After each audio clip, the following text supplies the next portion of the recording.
Hey guys, Hasib here, and in this video I will discuss a very powerful GoHighLevel workflow action called create contact. So it's not as simple as it sounds. That's why I'm making this video. What I'll try to do is I'll try to explain it through a use case like I always do. So by the end of this video, you'll have full understanding of how it works and you can apply it to your own system. So let's try to understand the use case first.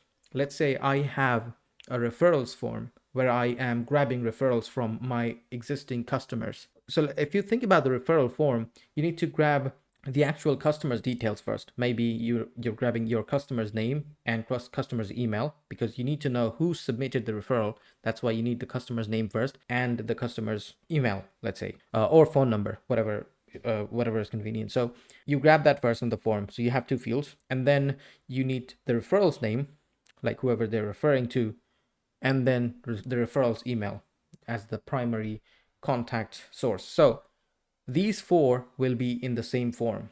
So in GoHighLevel forms, let's actually go ahead and create the form. So let's go to sites, let's create the form, and I'll call it referrals form. So start from scratch. I will create it. So referrals capture form.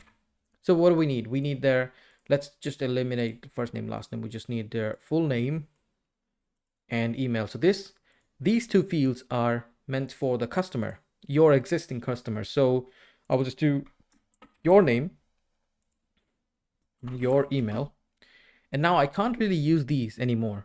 So I need to create a custom field called referrals name and referrals email. Through these fields that I'll create as custom fields, I want to capture the referrals information. So let's do single line field called referrals name, and let's keep it under general.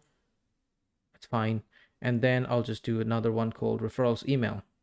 I guess I could just use the same one. So referrals email, same thing. And then I'll just do another field called phone field called referrals contact number. So I need these three information from my customer. So let's just go ahead and add these to my form. So I would do referrals name, and then referrals email, and then referrals phone number. And I'll just get rid of these just to keep things simple. I'll call it submit. Probably I'm just gonna make it a bit more look a bit good. So what else do I need to do here? So I'll just do text 20. That's it. Let's just keep things simple again. So I will make these required. So the person has to submit the referrals information, otherwise the form won't go through. And now I want to send this form to my existing customers. So I'll just literally hit integrate and open the form link. That will open the form. So now I want my customers to submit these information, right? So whenever I get the referrals name, email, phone number, I want to create a contact. So you're starting to get the idea, right? So we want to create a workflow now. Let's just go ahead and create a workflow to understand the create contact scenario. So let's go to automation. Let's go to our workflow actions folder. I mean, you probably have another folder for that, but it's just what I'm calling it. So referrals form submitted. All right. So what I want to do is I want to see when the customer submits the form. That's what starts this this sequence, right? So I will do referral capture form. So I'm seeing when the form is submitted and the form is referral capture form, I want to create contact. But this won't work because as you read the message, automatically creates a new contact. If a contact already exists, it will be updated. This action only works with contactless execution methods like inbound webhook. So that's why you can't really just upon form submission create a new contact from these custom fields, like capturing information and then using the create contact to create this new referral contact. What you need to do is you need to do webhook, right? So here let's just duplicate this. So this is how I do it, right? We need two workflows to finish this finish the sequence, like upon form submission to create the referrals contact in our system. We need two separate workflows. So this is our first workflow we're working on. Let's just get rid of it and save it. And let's this is my duplicated window now. and I want to create a new workflow here. So I'll call this one 1 just to keep things marked. And then I'll create another workflow called create contact. Right. So here, what we're doing is we are doing webhook. On the first workflow, we are seeing the form is submitted, and then when the form is submitted, we want to execute a webhook. So here we will throw the hook. So this is what we do. We throw hook, which is through post method. So if we just put the URL here, the data is going to be sent through a URL. And where do we get the URL? So in the second workflow, we will just do inbound webhook. And this is a premium action, by the way, so they'll charge you for that.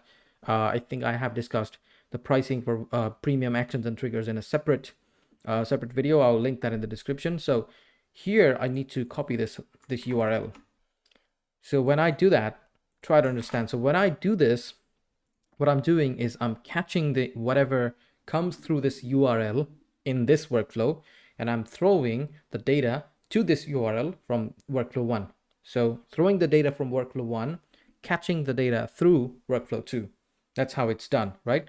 So what I'll do is I'll just save it, publish it. So this won't let me save it unless I have some test information. So I need to actually send some test information. And how do I do that? As you can see, I have saved and published the workflow. Now all I need to do is just send some data through the form, basically submit the form. So let me go ahead and submit it. Let's say this is the email for the customer. So this is the customer name, this is the customer email, and this will be the referral's name, whoever they're referring to. So let's just do Rick, and then just do Rick. And then in the phone field, we'll just do, let's just do that. All right, cool.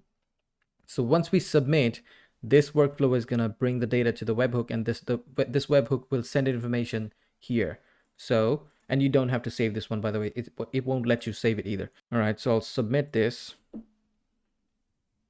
And now if I go to my execution log, I will see just these 3 executions, which is for the trigger and the 2 actions. Now, if I go to my second workflow and I hit fetch sample requests, you can see this request came through, which was because of my form submission. As you can see, these are the information, if you recall, I submitted on the form. So now we can save it. And as you can see, I didn't have to select the create contact action. They already know that when a contact has come in, that's the only action that I will execute, right? So I'll create a contact now, and I'll just do add field. Now let's see what I can do. So first of all, I'll just do full name. So the full name will be inbound webhook trigger, whatever the data came through that trigger, referral's name. So full name of the contact I'm creating is the referral's name. And let's just search for email. Email. This is the actual contacts I'm creating. So this can't be a referral's name. This should be full name. This is a contact I'm creating. Hope that makes sense. So it should be referral's email. So we are mapping the referral's name to the actual field in GoHighLevel, the actual name field in GoHighLevel. Same thing for email. Same thing for phone number. There you go. So referral's contact number.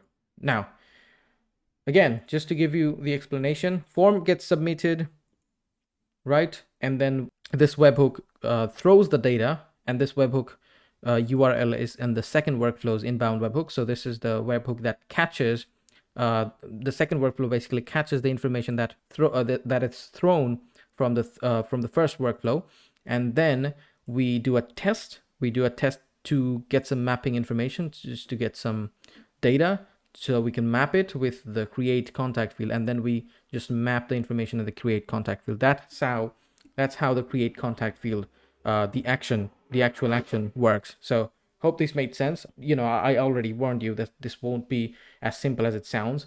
I hope it made sense, and let me know in the comments if you need more explanation so I can make a more detailed video about this, and I will see you in the next one.